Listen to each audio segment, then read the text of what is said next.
It began as just another lively morning at The View. The studio was buzzing with the usual chaos of live television. Producers pacing with headsets pressed to their ears, camera operators making last-minute adjustments, and audience members chatting in excited bursts.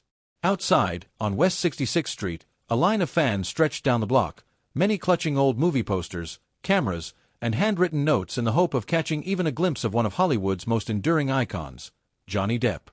Johnny arrived without fanfare, slipping quietly through the side entrance. There was no entourage, no loud announcement, just a man with a warm smile, a crisp black blazer over a weathered t-shirt, and a scarf carelessly looped around his neck. His long hair was loosely tied back, and his trademark silver rings caught the light as he shook hands with nearly everyone he passed. A lighting technician, startled by his friendliness, later admitted she'd never seen a celebrity thank her for making sure my good side gets its moment.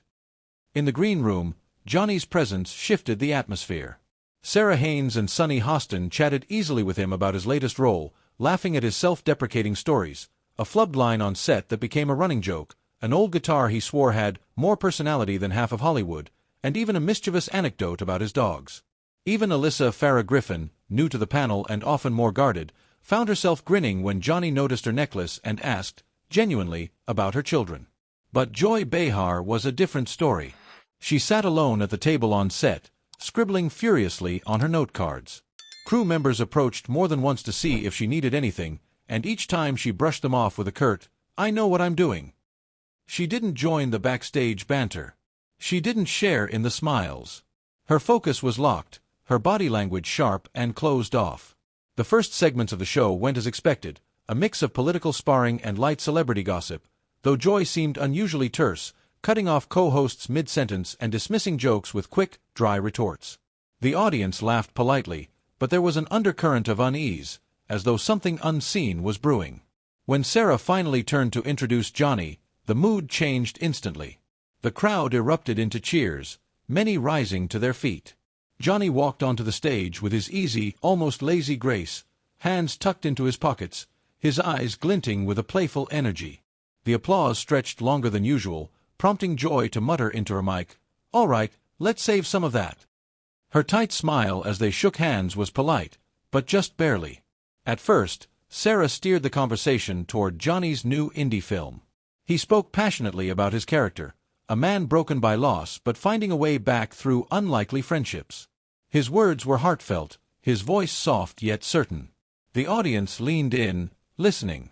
Sonny praised his vulnerability and asked if the role felt personal.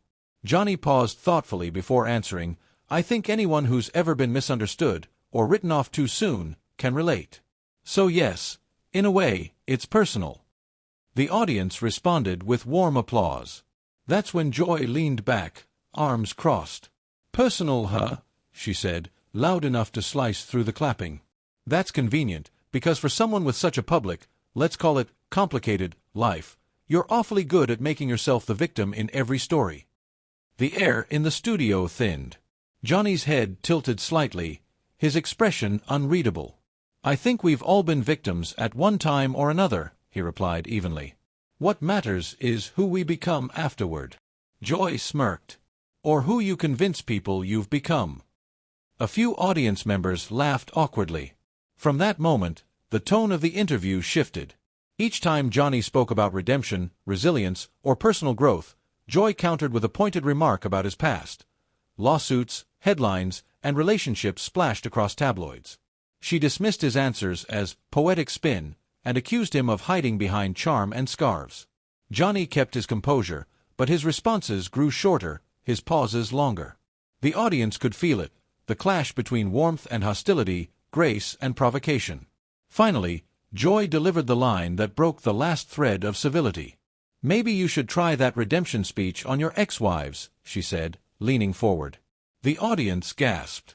Johnny's smile faded entirely. He straightened his blazer with deliberate care, then rose from his chair. "Then maybe," he said quietly, "it's time for me to exit stage left." The studio froze. Joy smirked as if daring him to leave. "Oh, leaving already? That's what you do when things get real, isn't it?"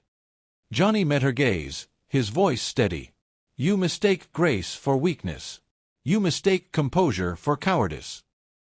He glanced toward the other hosts. "Ladies, my apologies for the interruption. You deserve better." And then he was gone, walking off the set with measured steps, leaving behind a silence so heavy it almost rang in the air. Joy sat motionless, her smirk gone, while the audience's hesitant applause swelled into something almost defiant. That morning, millions watched as Johnny Depp showed that sometimes the strongest move in a fight is to stop fighting altogether. It was a crisp New York morning outside the View Studios, and a crowd of fans wrapped around the block.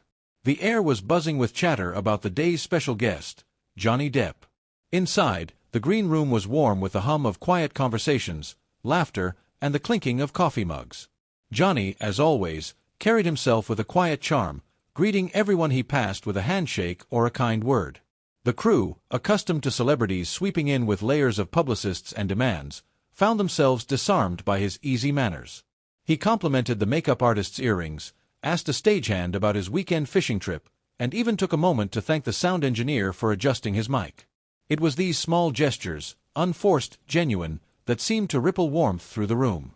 Sarah Haynes chuckled at one of his stories about a disastrous scene on set, Sonny Hostin teased him about his collection of hats, and even Alyssa Farah Griffin, usually reserved, was smiling after he asked about her children and listened intently to her answer. But Joy Behar wasn't part of that warmth. She sat already on set, reviewing her cards, her expression tight and unreadable. When a producer approached her with a schedule update, she waved him off without looking up. There was a certain energy about her, guarded, sharp, like she had already chosen her tone for the day. The first segments of the show passed with the usual blend of political jabs and celebrity chatter. Joy was quick to cut into conversations, often dismissing others' points before they'd finished. The audience noticed the tension but laughed when cued, as live audiences tend to do. Then came Johnny's introduction. Sarah's voice carried a warmth that matched the cheers rising from the crowd. Johnny entered with his signature calm swagger, a soft smile tugging at the corners of his mouth. He greeted the panel with a nod and extended his hand to Joy. She shook it briefly, her lips pressed into something that wasn't quite a smile. The interview began lightly. Sarah asked about his latest film, and Johnny lit up, describing the complex character he portrayed, a man broken by life but finding redemption through unlikely friendships. The audience hung on his every word, the sincerity in his voice drawing them in. Sonny leaned in to ask whether the role reflected anything personal, and Johnny answered thoughtfully, "I think anyone who's been misunderstood or written off too soon can relate. So, yes, in some ways, it's personal." The audience applauded warmly. Then Joy struck. Leaning back in her chair, arms crossed, she cut through the applause. "Personal, huh? That's convenient. For someone with such a, let's say, complicated life, you're very good at making yourself the victim in every story." The words landed like a cold gust through the studio. Johnny's eyes narrowed slightly, but his voice stayed level. "We've all been victims at some point. What matters is who we become afterward." Joy smirked. "Or who you convince people you've become." From that moment on, the tone shifted. The banter was gone. Each time Johnny spoke about art, redemption, or resilience, Joy redirected to tabloid headlines, lawsuits, and past relationships. "Redemption," she scoffed at one point. "That word gets thrown around too much. You break things, claim redemption, then break them again." Johnny sat upright, hands clasped, speaking calmly despite the provocation. "Falling and rising are part of the same journey," he said. But Joy pushed harder. "Some people just keep falling, though. Some people leave a trail of hurt behind them, no matter how many times they say, 'I'm sorry.'" The audience shifted uncomfortably. Johnny's eyes met hers, cool but unreadable. "We all leave trails. What matters is where they lead." Joy laughed without humor. "Very poetic. Maybe you should try that line on your ex-wives." A murmur swept through the audience. Johnny's jaw tightened, but he didn't raise his voice. Instead, he adjusted his blazer, stood slowly, and said, "Then maybe it's time for me to exit stage left." The room froze. Joy leaned back, smirking. "Oh, leaving already? That's what you do when things get real." Johnny looked her in the eye. "You mistake grace for weakness. You mistake composure for cowardice." Turning to the other hosts, his tone softened. "Ladies, my apologies for the interruption. You deserve better." And with that, he walked off, his footsteps measured and steady. The audience's hesitant clapping grew louder, filling the silence he left behind. Joy stared at the empty chair, her earlier sharpness now replaced with something harder to read. That day, millions watching at home saw the same thing, a gentleman refusing to be dragged into a spectacle. And in doing so, he won a battle without ever raising his voice. The morning began with the kind of electric buzz only a live show can create. In the green room of The View, crew members hustled between cameras, cue cards, and coffee cups. Today's special guest was no ordinary star. Johnny Depp was there to promote his latest indie film, a quiet, haunting story about loss, friendship, and the long climb back toward hope. For Johnny, the project was personal. The film told the story of a man who'd lost nearly everything and slowly rebuilt his life through unexpected connections. The themes of redemption and resilience resonated deeply with him. As he spoke to Sarah Haynes and Sunny Hostin backstage, his eyes lit up. He talked about the beauty of second chances, about how people often surprise you when you give them the space to. Even Alyssa Farah Griffin, usually cautious with celebrity guests, found herself smiling when Johnny asked about her kids and listened intently to her answers. But Joy Behar kept her distance. Sitting at the table on set, she flipped through her note cards with brisk, almost impatient movements. When a producer offered to go over the segment cues, she waved him off. Her body language was closed, her jaw set, her attention locked on whatever was scrawled in her notes. When the cameras rolled, the first segment passed in the usual swirl of political takes and celebrity gossip. But there was an edge in the air. Joy's comments were sharper than usual, her timing abrupt. A few in the audience exchanged glances, sensing something brewing. Then came Sarah's introduction. One of the greatest actors of our time, here to talk about a powerful new film about loss, resilience, and redemption.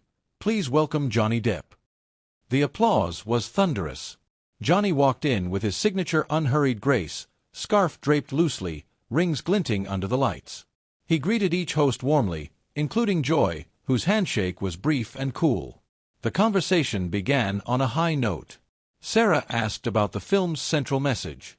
Johnny leaned forward, speaking softly but with conviction. It's about finding light after the darkest chapters of your life. It's about rebuilding, even when you think it's too late. Sunny nodded, praising his vulnerability and asking if the role felt personal. Johnny hesitated for just a beat, then said, "I think anyone who's been misunderstood, or written off, can relate. So yes, it's personal." The audience applauded warmly. Joy didn't clap. She leaned back, arms folded, and said, "Personal, huh?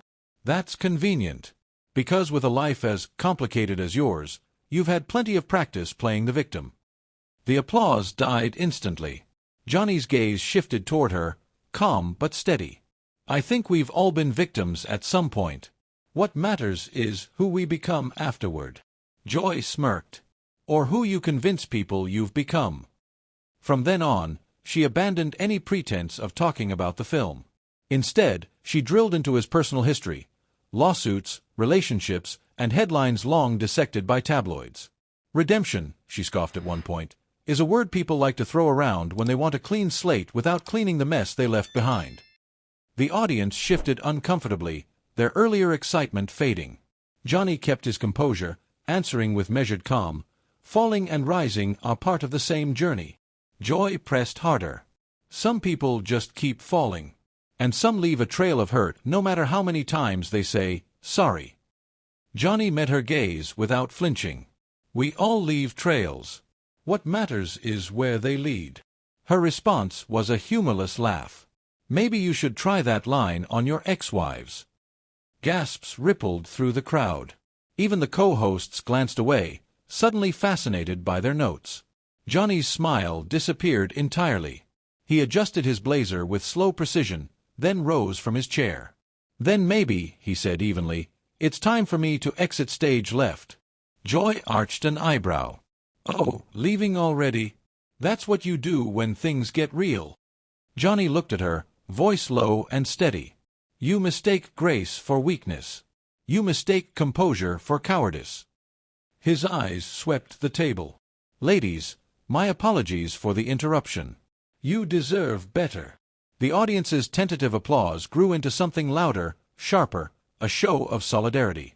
Johnny walked away without another word, his departure leaving a void in the studio. Joy sat back, her smirk fading under the weight of what had just happened. That morning, viewers across the country saw more than a celebrity interview. They saw a man refuse to fuel a spectacle designed to undermine him. In choosing to walk away, Johnny proved that sometimes the truest act of redemption is not in defending yourself, but in refusing to play the game at all. It was supposed to be an ordinary live show, another morning at the panel, another celebrity interview. The studio buzzed with its usual mix of caffeine, camera checks, and nervous laughter. But even before the cameras rolled, there was an undercurrent of something sharper in the air. Johnny entered the green room with his usual easy smile, greeting makeup artists by name, shaking hands with crew members, and cracking a small joke that sent the lighting technician into a fit of laughter. His charm wasn't an act, it was a reflex, a natural warmth that drew people toward him. For the producers and most of the hosts, it was refreshing. But one face in the room didn't soften. Joy sat at the far end of the table, leafing through her note cards like they might slice open her fingertips. Her glances toward Johnny were quick, cool, and entirely unreadable. The audience, still filing in, had no idea they were about to watch a conversation spiral into one of the most talked-about moments in the show's history. The opening minutes of the segment were deceptively smooth. Johnny spoke about his latest project, his voice steady, rich with the kind of storytelling that could make even a coffee commercial sound like poetry. The other hosts listened, nodding, smiling, and laughing at the right beats. Joy, however, waited. She was a veteran of live television. She knew the power of timing. Then it came. Her first interruption was phrased like a question, but it carried the edge of an accusation. It wasn't about his movie. It wasn't even about his work.